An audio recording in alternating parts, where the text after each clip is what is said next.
তমাল আর শুভ এসেছিল শ্মশানতলী নামক এলাকায় বিখ্যাত এক গ্রাম্য মেলা দেখতে। শ্মশানতলীর পাশের গ্রামেই তমালের মামার বাড়ি।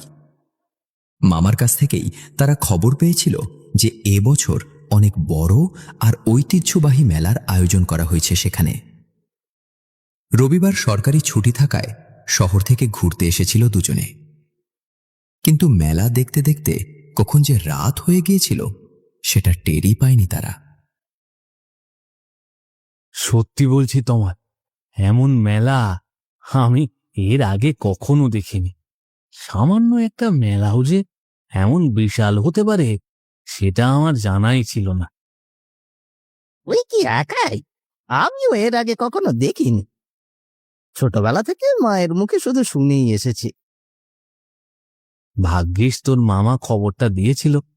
তোর মামার কাছে খবর না পেলে তো এই মেলাটার কথা জানতামই না। তা যা বলেছিস। কিন্তু শুভ, মামা যে বারবার তার বাড়িতে যেতে বলছে, কি করবি? যাবি? কিভাবে যাব বল? সকালে তো আবার অফিস ধরতে হবে। দুজনেই যদি একসাথে অফিস কামাই দিই, বস কি করবেন সেটা তো ভালো করেই জানিস।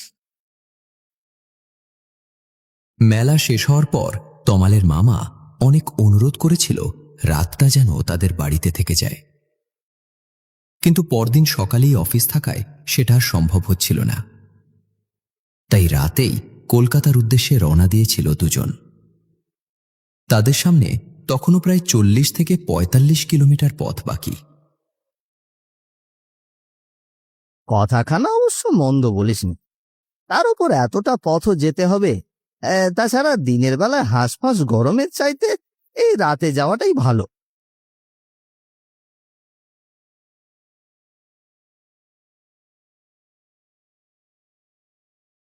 ওরে বাবা, কেমন বিদ্যুতের ঝলকানি দিচ্ছে দেখ! মনে হচ্ছে বৃষ্টি নামবে।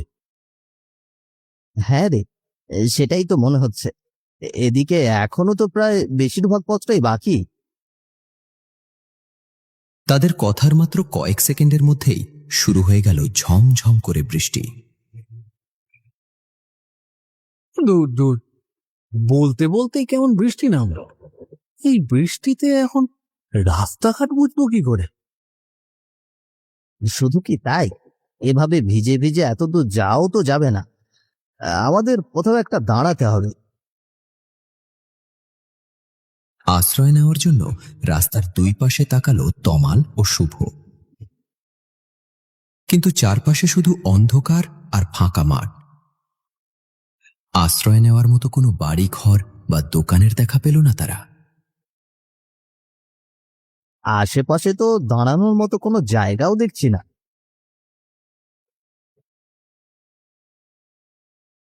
শুভ, ওই দেখ, সামনে একটা বড় বট গাছ আছে। চল, আমরা ওখানে গিয়ে দাঁড়াই। ঠিক আছে, তাই যাচ্ছি। এছাড়া তো আর কোনো উপায়ও নেই। আর এক মুহূর্ত দেরি না করে বাইক নিয়ে গাছের নিচে এসে দাঁড়ালো তারা। কিন্তু বিশাল বটগাছের নিচে এসে দাঁড়ালেও খুব একটা লাভ হলো না। ঝড়ো বাতাসের সঙ্গে বৃষ্টির জল এসে অনবরত ভিজেই চলল তাদের।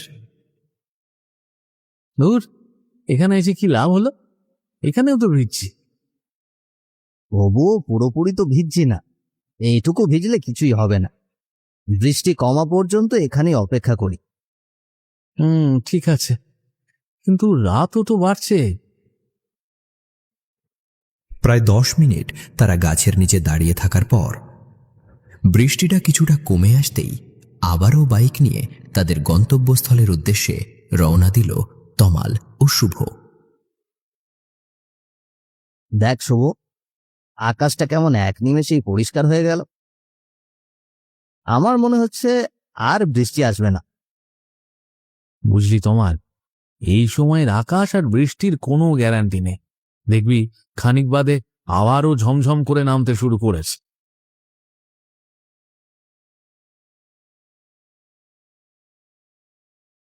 কিছু দূর এগোতেই আবারও ঝমঝম করে আকাশ ফেটে ভয়ঙ্করভাবে নামতে শুরু করল বৃষ্টি। এই দেখ, বলেছিলাম এমন কিছুই হবে, হলো তাই। কিন্তু এখন কি করব? বাইক থামাবো কোথায়? আশেপাশে তো কোনো আশ্রয় কেন্দ্রও নেই। আর থামাথামির কোনো দরকার নেই, ভিজে ভিজেই যাব। বাধ্য হয়ে বৃষ্টির মধ্যেই এগিয়ে যেতে লাগলো তারা। চলতে চলতেই হঠাৎ দূরে একটা ক্ষীণ হলদেটে আলো দেখতে পেল তমাল। শুভ, ওইদিকে দেখ, ওই দেখ, একটা আলো দেখা যাচ্ছে। মনে হচ্ছে ওখানে কোনো দোকান আছে। চল ওদিকেই যাই। আলোটা দেখা মাত্রই আর এক মুহূর্ত দেরি না করে ওদিকটায় যেতে লাগলো শুভ ও তমাল। মুষলধারে বৃষ্টিতে একেবারে ভিজে গিয়েছিল তমাল আর শুভ।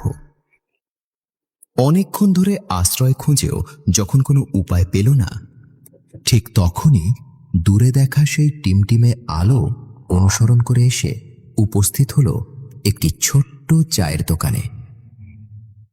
চারপাশে জনমানবহীন নির্জনতা, অথচ দোকানটা যেন খোলা ছিল তাদের জন্যই। যাক বাবা, এই বৃষ্টির হাত থেকে বাঁচার জন্য অন্তত একটা আশ্রয় তো পাওয়া গেল। দাদা, গরম চা হবে? 2 কাপ গরম গরম চা দিন তো। বৃষ্টিতে যা ভেজা ভিজেছি, চা খেলে শরীরটা যদি একটু ঠিক হয়। হ্যাঁ বাবু, চা হবে। বেঞ্চে বসুন, এখনই দিচ্ছি। শুভ আর তমাল দোকানের সামনের বেঞ্চটায় গিয়ে বসতেই 2 কাপ গরম চা এনে তাদের হাতে দিল রামু। এই এই নিন বাবু, আপনাদের গরম গরম চা। চায়ের কাপটা হাতে পেতেই তাতে একটা লম্বা চুমুক দিল শুভ তমাল। আহ, চাটা মুখে নিতেই শরীরটা কেমন ফুরফুরে হয়ে গেল। আচ্ছা দাদা, একটা কথা জিজ্ঞেস করি। এতটা রাস্তা এলাম, কিন্তু রাস্তায় কোনো মানুষ তো দূরের কথা, আশেপাশে একটা বাড়িও দেখতে পেলাম না। আপনাদের গ্রামে কি তেমন মানুষজন নেই? মানুষ তো আছে বাবু, তবে আজকে অমাবস্যা রাত, তার মধ্যে আবার এই বৃষ্টি। কিন্তু তাতে কি হয়েছে? আসলে এই গ্রামের মানুষ অমাবস্যা রাতে সন্ধ্যের পরে খুব একটা বাইরে বের হয় না। কিন্তু কেন? কোনো বিশেষ কারণ আছে নাকি? শুভর কথা শুনে কয়েক মুহূর্ত চুপ করে থাকল রামু। তারপর ধীরে ধীরে আবারও কথা বলতে শুরু করল সে। এর একটা কারণও আছে বাবু, আর সেই কারণটাই আজও গ্রামের মানুষ ভুলতে পারেনি। কারণ কি? কি কারণ বলুন তো? আর কি এমন হয়েছিল যার জন্য কেউ বাইরে পর্যন্ত বের হয় না? আজ থেকে বহু বছর আগে এই শ্মশানতলী গ্রামের পুরনো শ্মশান ঘাটের পাশে একটা ছোট্ট দোকান ছিল, আর সেই দোকানের মালিক ছিল খুবই ভালো আর পরোপকারী একজন মানুষ। শ্মশানে যারা সৎকার করতে আসতো তাদের নানাভাবে সাহায্য করত সে, কোনো পারিশ্রমিকও নিত না। বাইরে তখনও টুপটাপ করে বৃষ্টি পড়ছিল, আর দোকানের ভেতরে বসে রামুর মুখে সেই অদ্ভুত গল্প শুনতে লাগলো তমাল আর শুভ। তারপর তারপর কি হলো? এক অমাবস্যার রাতে এই ঘটনাটা ঘটে। সেদিন রাতে লোকটা হঠাৎই দেখতে পায় 3 জন মানুষ একটা লাশ টেনে হিজড়ে শ্মশানের দিকে নিয়ে যাচ্ছে। আর শ্মশানে এনেই একটা সাজানো চিতায় তোলে লাশটিকে। বিষয়টা দেখে ভীষণ অবাক হয়ে যাচ্ছে।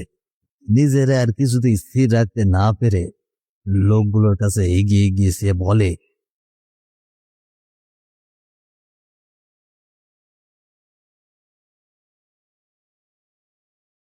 এই যে ভাই, কি ব্যাপার? কি হয়েছে? তোমরা লাশটাকে এভাবে টেনে হিজড়ে নিয়ে এসে চিতায় তুললে কেন? আমাদের কাজে বাধা দিও না, সরে যাও, সরে যাও। লাশটা দ্রুত দাহ করতে হবে। নিতাইয়ের মুখে এরূপ কথা শুনে ভীষণ অবাক হয়ে গেল লোকটি। দাহ করতে হবে মানে? গোসল না করিয়ে কোনো লাশের সৎকার হয় নাকি? আর তোমাদের তো আগে কখনো দেখিনি। তোমরা কারা? আপনি আমাদের চিনবেন না দাদা, আমরা এই গ্রামে নতুন এসেছি, আর এই লাশটাও আমরা রাস্তায় কুড়িয়ে পেয়েছি। ছেলেটার কথা শুনে ভীষণ অবাক হয়ে গেল সেই দোকানদার। এভাবেও যে কোনো লাশ কুড়িয়ে পাওয়া যায় সে কথা জীবনে কখনো শোনেনি সে। কি আবল তাবল বলতাছো ভাই? লাশ আবার কেউ রাস্তায় কুড়িয়ে পায় নাকি?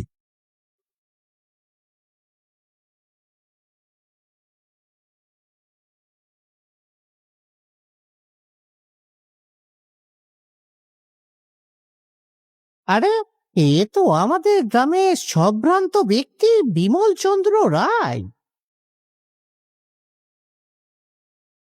আকস্মিকভাবে চিতার ওপর গ্রামের অন্যতম সম্ভ্রান্ত ব্যক্তি বিমলচন্দ্র রায়ের লাশ দেখে আতঙ্কিত হয়ে পড়ল রামু। বিমল বাবু, উনি এখানে কিভাবে এলেন? আর ওনার লাশই বা রাস্তায় পড়ে থাকবে কেন? সত্যি করে বলো, উনাকে তোমরা কোথায় পেয়েছো? দা, মনে হচ্ছে এই লোকটার কাছে আর কিছুই লুকানো যাবে না।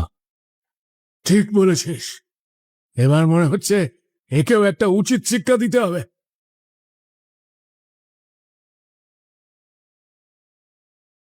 বাঁচতে চাইলে আজ যা দেখেছিস তা কাউকে বলবি না, নয়তো তোর অবস্থাও এর চেয়ে আরো ভয়ঙ্কর হবে।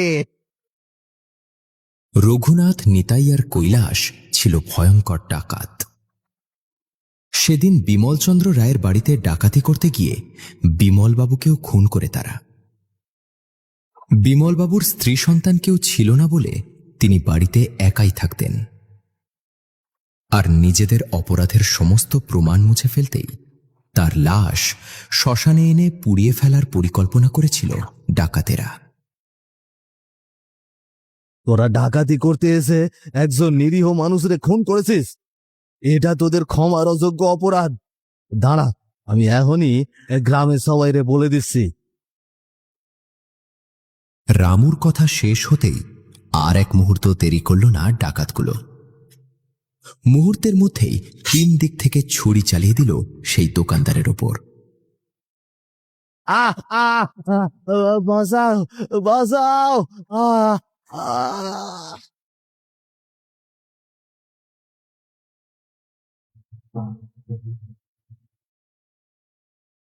এরপর থেকেই শ্মশানতলী গ্রামটা অভিশপ্ত হয়ে যায়, আর অমাবস্যার রাতে ভয়ে ঘর থেকে বের হয় না কেউই।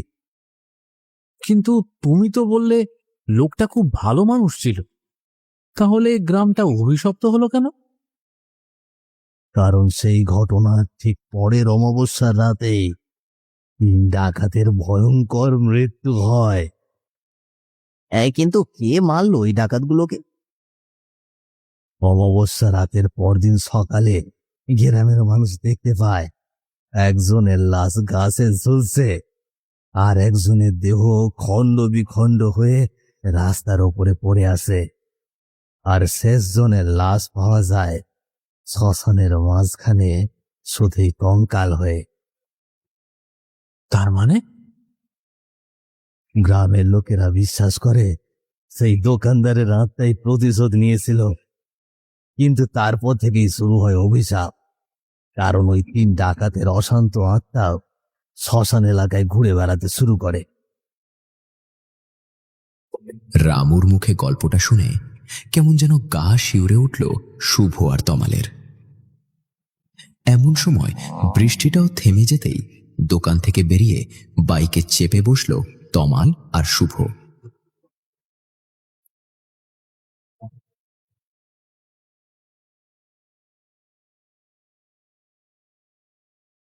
দোকান থেকে বেরিয়ে বাইক চালিয়ে কিছু দূর যাওয়ার পর রাস্তার পাশে একটা বিশাল শ্মশান ঘাট দেখতে পেল শুভ আর তমাল। আর শ্মশানঘাট দেখে সেখানেই থমকে দাঁড়ালো তারা। তমাল, ওই দাদাটা মনে হয় এই শ্মশানের কথাই বলছিল। আমারও তো সেটাই মনে হচ্ছে। তারা আরো ভালো করে লক্ষ্য করল, শ্মশানের ঠিক মাঝখানে টিনের ছাউনির নিচে বসে হুঁকো টানছে একজন বৃদ্ধ, আর তার মাথার উপরে ঝুলছে একটা হ্যারিকেন।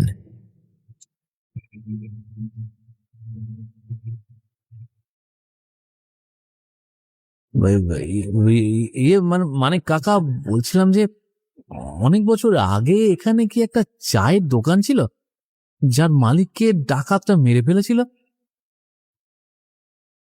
হুঁকোতে একটা টান দিয়ে শুভ আর তমালের দিকে তাকালো হরিপদ। হ্যাঁ বাবা, সামনের রাস্তার ধারে একটা চায়ের দোকান ছিল। সেই দোকানের মালিক রামুকে ডাকাতরা খুন করেছিল। কি নাম বললেন?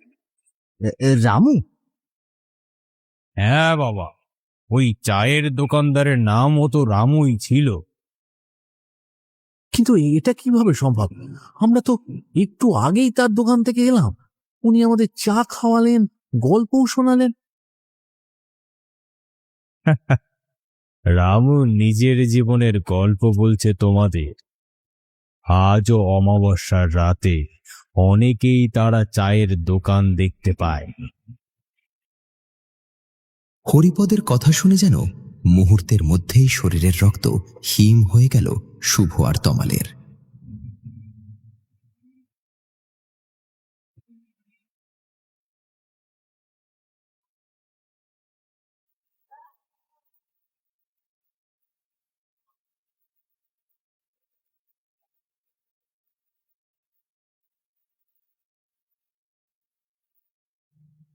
কিন্তু সেখানে পৌঁছে তারা হতবাক হয়ে গেল, কারণ যেখানে কিছুক্ষণ আগেও একটা চায়ের দোকান ছিল, সেখানে এখন দাঁড়িয়ে আছে শুধুই একটা বিশাল পুরনো বট গাছ।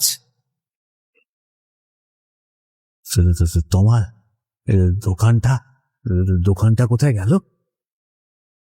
তাহলে আমরা এতক্ষণ কার সাথে কথা বলছিলাম?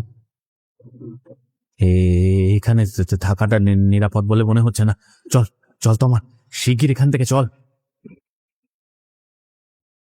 এরপর আর এক মুহূর্ত সেখানে দাঁড়িয়ে না থেকে সোজা বাইকে স্টার্ট দিয়ে দ্রুত গতিতে সামনের দিকে চলতে শুরু করলো শুভ আর তমাল।